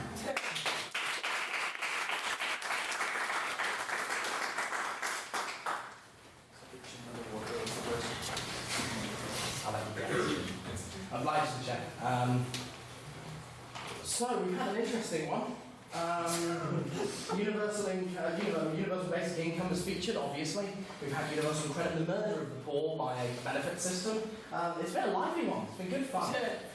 So I'm going to address a few points that will reinforce some of the points we've made, do a little bit of a rebuttal, and I'm actually going to work through some of the points made by opening government to lay out where the clash really is in this and try and engage the points made down the table. So, a rebuttal. We had a great point made by the opening speaker that I would commend to the House. It has been demonstrated that by giving £3,000 to the 13 gentlemen that were homeless in London, was able to, within 12 months, 11 of them would have been off the street. So if we can do that with one £3,000 payment to 13 people, that doesn't necessarily rule out the option for universal basic income, but doesn't make it an argument for it. I don't think so. I think what that provides an argument for is a brilliant response to homelessness, and a brilliant response to the crises of rough sleeping and those unable to get themselves off of the streets due to a failing system. However, I do not think it provides a cogent argument for universal basic income in and of itself. Secondly, we talked about the requirement of a full-time job. It was addressed further down on the opposition bench, but it is worth noting that there is no requirement for an individual just to take one part-time job.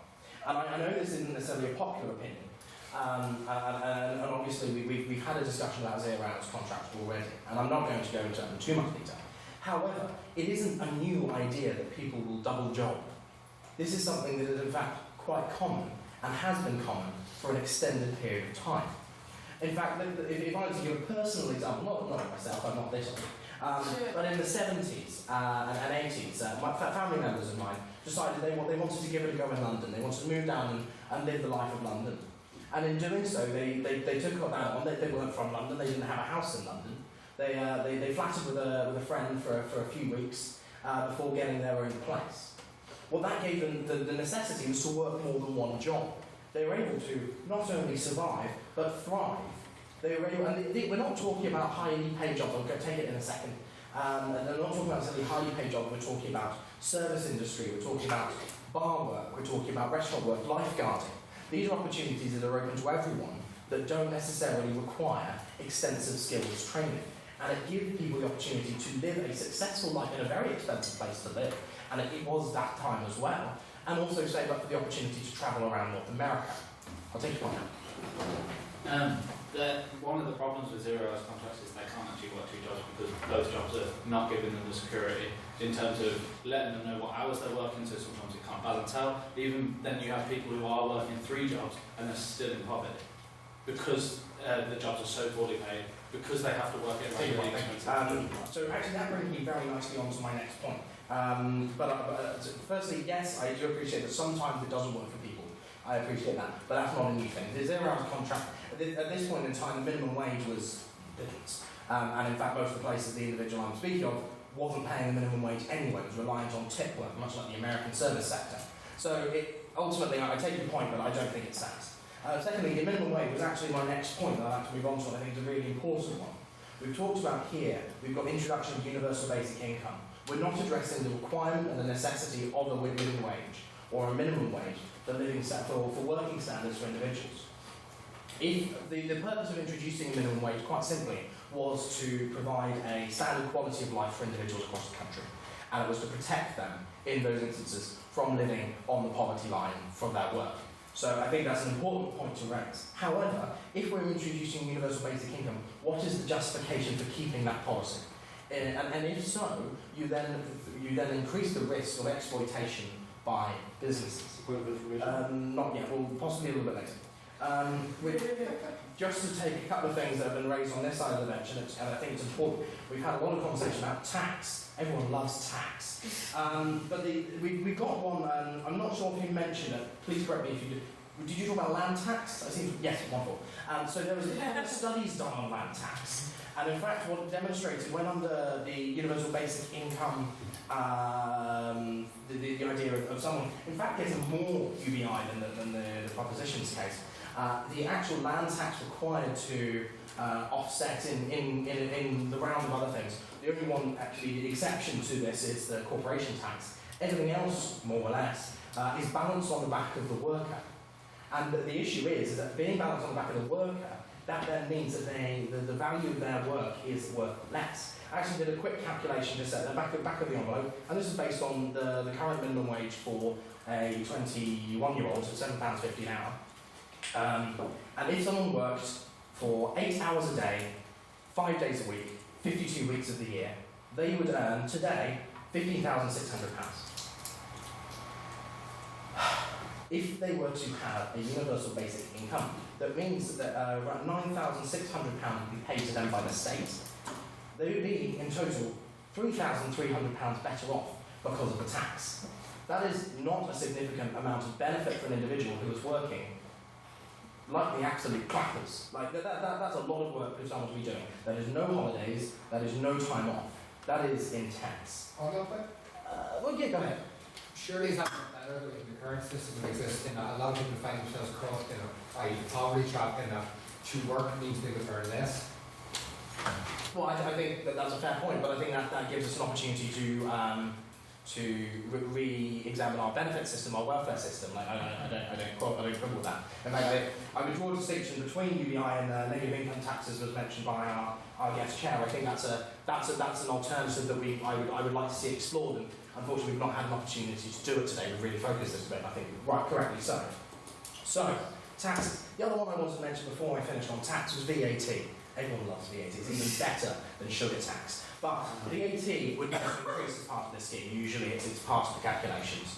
And it is famous that VAT is the prime way of balancing the books on the back of the poor. So, and I use that from the rhetoric of the party most opposed to VAT. And I think it's a fair point. I think you raise VAT. The people disproportionately affected by it are those at the lowest end of the income. One point I'd like to make against my honourable friend across, Mr. Patton, legal professional AI is a very interesting topic and something I know a little bit about. It's just not true what he said. Law firms have implemented AI, they have implemented it to make processes cheaper, more efficient, more effective. But that hasn't led to job losses. In fact, that's done the opposite. What that has done is taken secretaries that were have been put out of secretarial work, and law firms have trained them up in law, and they've given them better jobs and have increased their pay. In the same way, paralegals who previously doing quite boring drudgery work going through contracts are now able to do the more sophisticated, they're able to do the analysis and the output of these AIs. They're not perfect and they do need human supervision. They're able to do that, build into the program. It's increasingly needed to go into law is to have a little bit of a background in programming, not much, but a little, and then be able to then focus on the more sophisticated work, usually tackled by associates and partners, giving them more exposure and more experience early on. I have not had a chance to go through anything my honourable friend at the top of the table has said. So I would just like to conclude on this one point. And it's something that's really summed up this debate, is where is the money coming from? That's really been our crux. And I think that's certainly been on this side. And who is it affecting? Ultimately, the money has to come from somewhere. We're talking about removing a welfare state, which means the money is going to come from those that are currently receiving benefits from the government, and is then going to come from an increase in tax, which is going to, as I've already discussed, disproportionately affect those on low to middle incomes. And ultimately, what this is going to look like is going to benefit everyone marginally for a massive detriment to everybody. This is not something that we can support, and I really do urge the House to oppose this motion.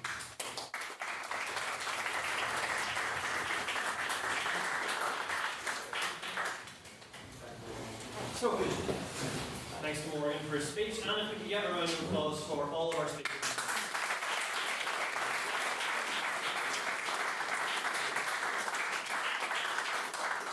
And I normally now would move on to questions, but I have been informed that it is our brilliant guest chair's birthday this evening.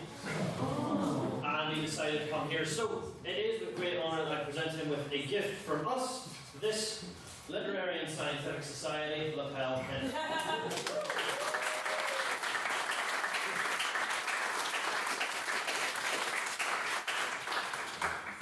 And so it is now that we move on to the questions, and we actually have quite a decent wee bit of time, so we'll get through all of those things that are burning through your tiny little brain.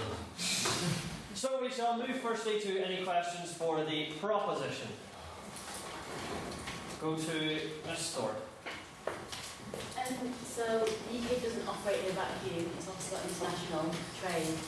I'm very bad at this in tax. I don't know much at all. But like, surely raising tax, like corporation tax, would like negatively impact the economy, and everyone would just move to places where there isn't universal basic income.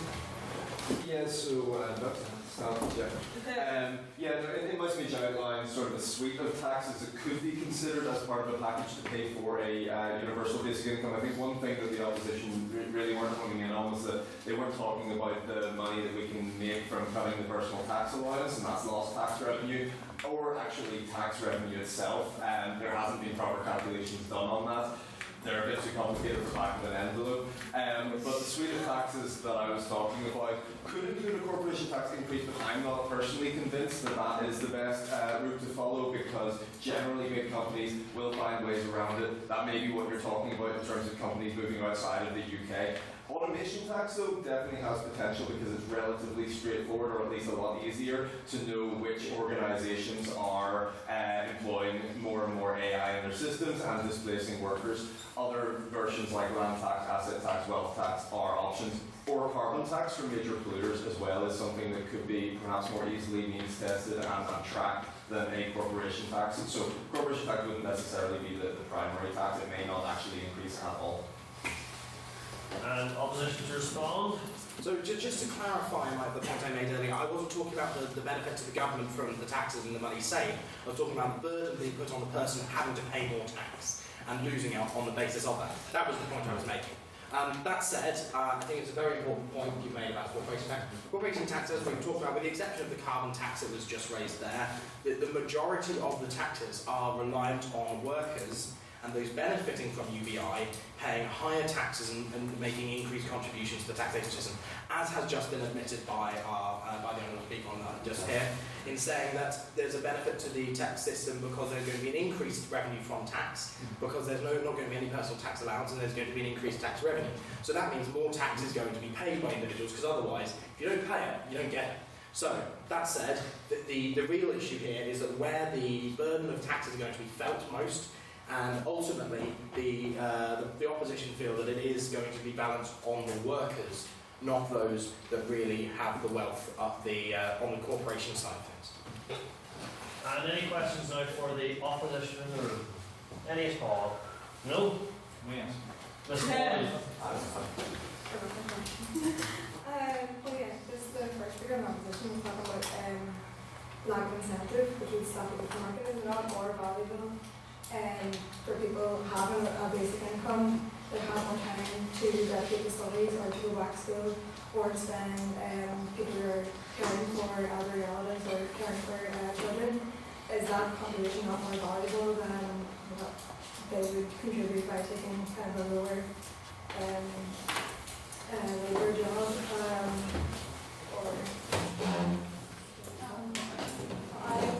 I think it would discourage them from working in the long run. And like, even if it was a lower paid job, like a lower paid job can teach you so much.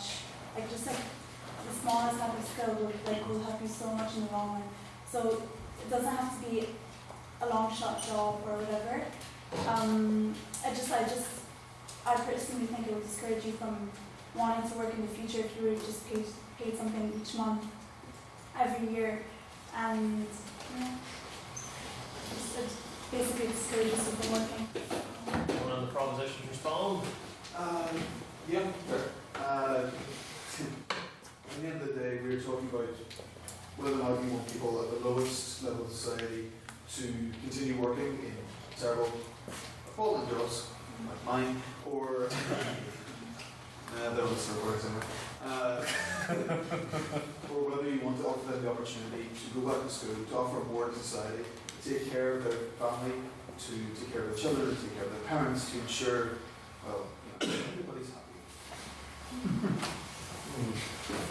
As an aside, those whiskey glasses over the they're far nicer than everything that normally drifts into this room.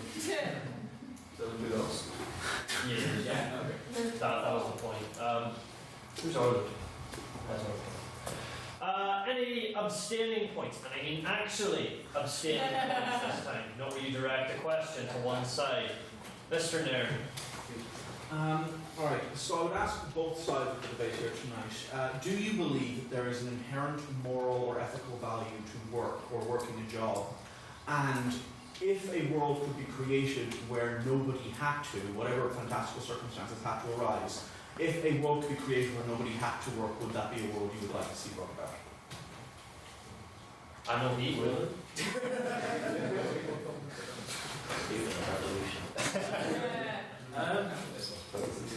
I'd say that I read something the other day and it was like you don't hate Monday, you just hate your job.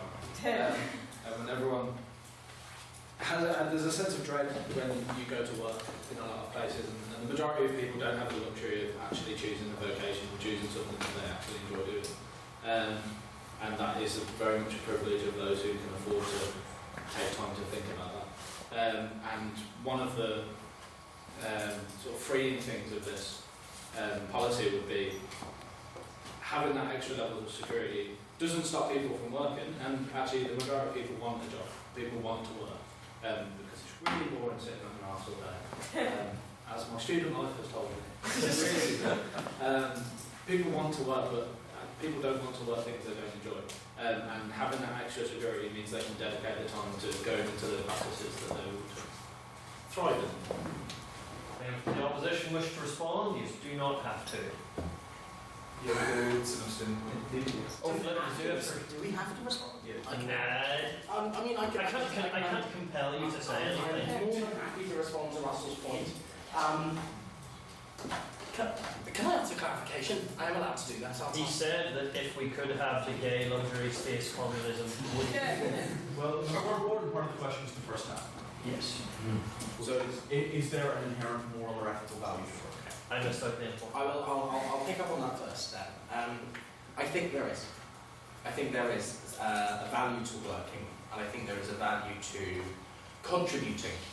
And I think that's an important thing to remember, is that in working, you are not simply working for yourself. If you're working, say, as a milkman, your work does not simply benefit yourself, it benefits many others. And from that, you can derive meaning, and you can derive an ethical value from your work. Whether that means that obviously we can then look to the wealth generators in society, whether that's in big business or in technology. That is an opportunity to generate a wealth for the entire system. That's something that, I'll admit it's not always done well, but that wealth should then be passed through the system to support other initiatives and other work that is being done by society. All people in their work contribute not only to their own quality of life, but the quality of life around them. And I think it is a moral and ethical imperative for people to work and for people to do something to contribute. It may not feel always that an individual is doing something meaningful. The person that is opening and closing doors at a apartment building may not feel that their line of work has a deep ethical and moral purpose. But realistically, their contribution, whether that is to the work that they are doing or to those that live there, has a significant impact. And I think that's something that we can take as a positive from this. So, to answer the second part of your question in a much briefer fashion, absolutely not. There should not be a world where no one works. And is there any point to the line of work of the man who asks for a question for the proposition? Yeah. If there, Mr. Doherty. So, as far as I can tell, none of you mentioned in your speeches the two words I thought at least one of you would, trade unions. And I'd like to ask how you would insert trade unions, or how trade unions would factor into the creation of universal basic income, especially as they have a history of working towards equal pay for low working workers and whatnot. I get the impression I was targeted on me, so I can't have it. Well, I did not say it in my speech, but one of my paragraphs was titled Trade Unions. Just figured that out. I figured Morgan would attack me as soon as I let those words out of my mouth. At the end of the day, a universal basic income means that people are in a position where they can strive and work to improve their situations. They can, the example I gave was in break their laws in situations they view as unsafe or unethical and have no fear in doing that because they aren't suddenly going to get the sack and not be able to feed their family fine. In the end of the day, the trade union movement, which while I am somewhat a part of, does factor into this debate. I don't think it's particularly relevant to the points we have brought forward. And do the opposition wish to respond to that? Right, dead on. Any questions for the opposition?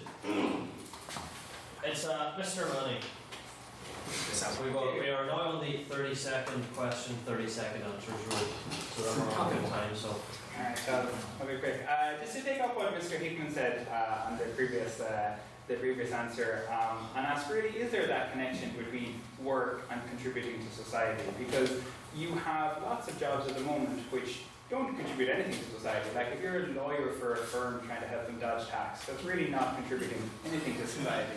Whereas if you're a carer spending all day and all night caring for your parent or your child or whoever, that's really contributing actually quite a lot to society, but you don't get paid for that. Whereas under universal basic income you would. So I guess the question is, I suppose, would it not be better to look at what people are contributing and not contributing to society rather than whether somebody is working and somebody who's rich enough is willing to pay them money to do that? Seems to me out, I'll take that. So I think while I was waxing lyrical about the values and ethics of work, I have to say that there is a point to be made that maybe there are individuals that contribute yet more or contribute less. The point I was trying to make is that all work, has an incidental benefit to society. I don't think it's fair to say that a lawyer who works for big business in helping them avoid tax has no benefit to society whatsoever. Because we don't know, quite simply, and obviously it depends on the individual and the company involved. I'm trying to keep this quote. But if the company that is dodging tax, say they are a massive medicines manufacturer, and by dodging tax, they're able to offer those medicines at a lower price.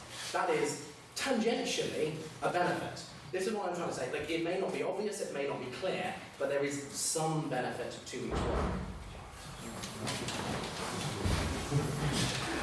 Yes, my point would be that I think the opposition fundamentally misunderstands the nature of work and is conceiving of work in only a remunerated way and does not take into account other work that is not remunerated, like you make the example of carers. That is known as the core economy. Economists have valued that contribution to our economy, hundreds of millions per year. I don't have the figure. But that is everything from caring to toilet training. Can you imagine if we had a society where children were not toilet trained, were not taught basic manners? So that is the sort of valuable work that basic income is finally recognising. If I can cheekily also reply on the tax point from earlier, there seems to be a misconception that people are paying more tax. They're not. It's more people paying tax. And we'll now move to any abstaining points, which will be our last question of the night. Mr. Perry. Thank you. My question is to the proposition. It's abstaining. Oh, well.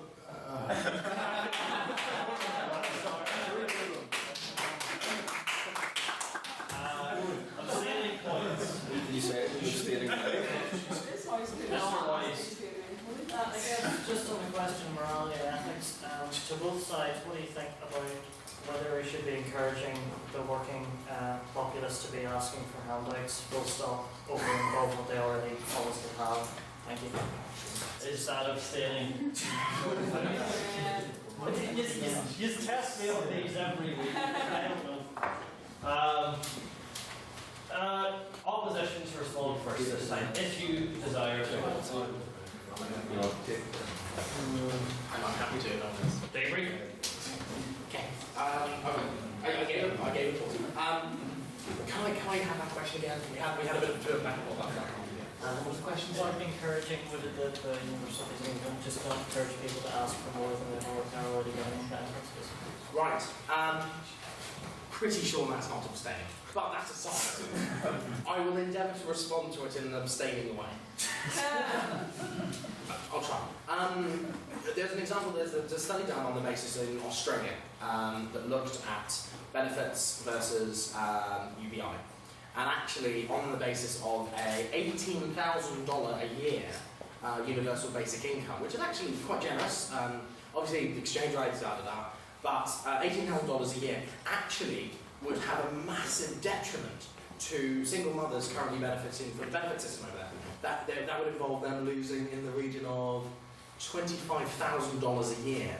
Because in the round, because of the suite of benefits and passporting of benefits, they're actually entitled to in the region of $52,000 a year in the round. And I'm not saying individual benefits, and not every single mother will obviously be entitled to that. It depends on, I think, number of dependents and financial situation, considered not just in the sense of what they're earning, but what they have. So there's a lot to be considered there. But that said, that would represent a massive downturn in that sense. So I don't think it's necessarily the case that UBI is people asking for more than they already have. I think it's as I say, I'm trying to answer this in a abstaining way. I think it's a system that is looking to provide for people that are working in work that is not necessarily remunerated at the moment, and equally to ensure that there is a minimum amount of pay provided to everyone. That said, the points made so far by the opposition still stand on that basis, and I don't think we need to enter into the question of money-grabbing benefit holders, because I don't think that's a helpful contribution at this point. Do the proposition want to respond? It's easier for me if you don't. But Alright, Mr. Hall.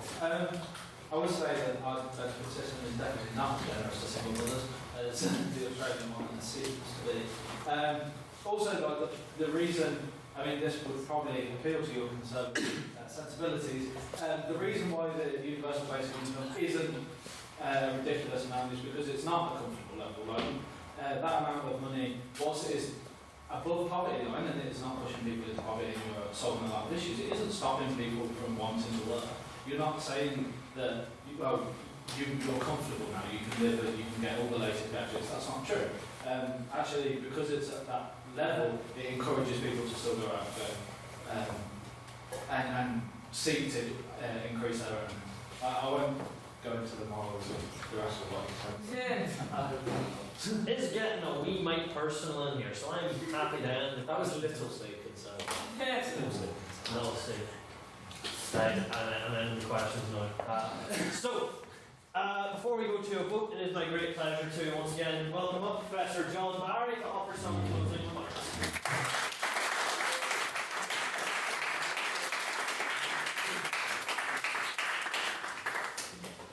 Thank you, El Presidente. I have to say it's been thoroughly enjoyable. I'd like to thank all the speakers and contributors for your eloquence, acuity, the quality of your debate, and particularly for those who gave their maiden speeches. So can I ask another round of applause?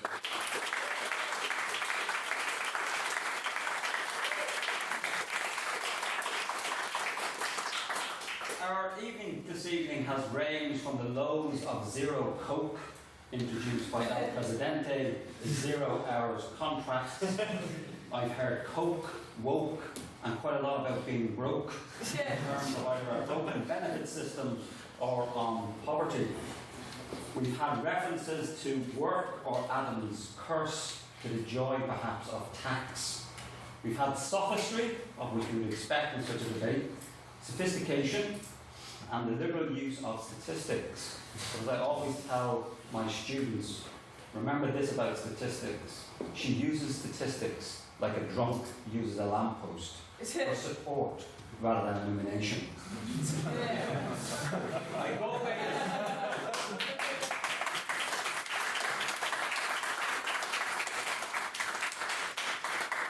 I leave here this evening not only with a resplendent brooch, thank you so much, but reassured in my faith in you, our student body and the next generation, to engage in the differences and difficulties of our post-truth era. You won't be trumped. I do raise some issues of perhaps future debate for this august society based upon what we discussed here this evening. Do we need a maximum income to complement a basic income? Is poverty actually caused not by lack of cash, but by the structural features of inequality in our society? And how can this society ban manuals and indeed semi-manuals? But since some people bring joy wherever they go, while others, whenever they go, I leave you now, and thank you.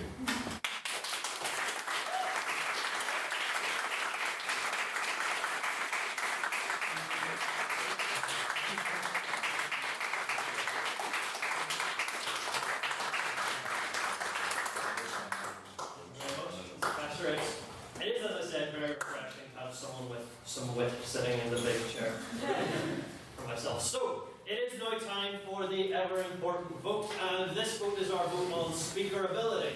Not on your personal opinions, but on which side of the bench you believe spoke the best.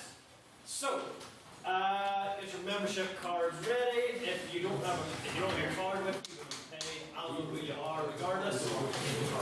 So, if you would vote in favour of the motion, if you would vote in favour of these guys speaking, on the motion, this House would introduce a universal basic income. Please raise your hands and say aye. Aye. It was quite conclusive.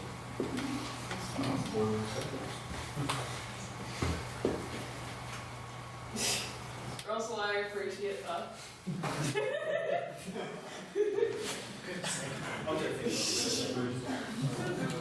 You know, I'm It's a great skip. And if you would wish to vote in favour of the opposition speakers, please raise your hand and say nay.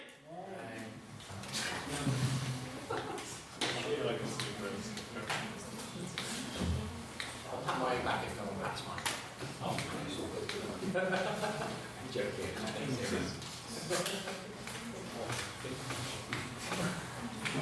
And if you thought that both sides were great or that both sides were rubbish, do now raise your hand, abstain and say nay. There you are. Hey, those aren't membership cards. I see the wacky japes that you're trying to do. You get in there, Tom. You get in. What? Get through to it. Just a small week later. No, I need that.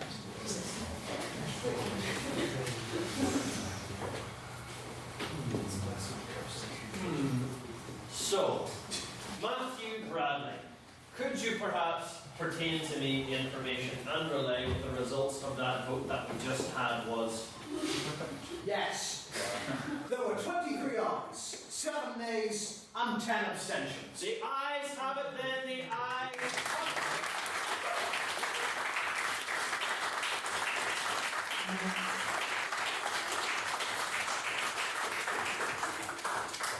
Many thanks to both our speakers and our guest chair. If you wish to continue your discussions, you can do so in the pub. I unfortunately have to darken the doors of the Macleay Library.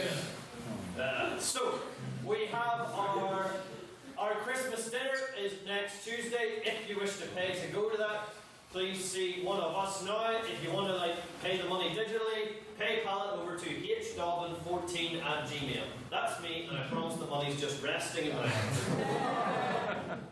And we won't chase you down for it, we're too busy.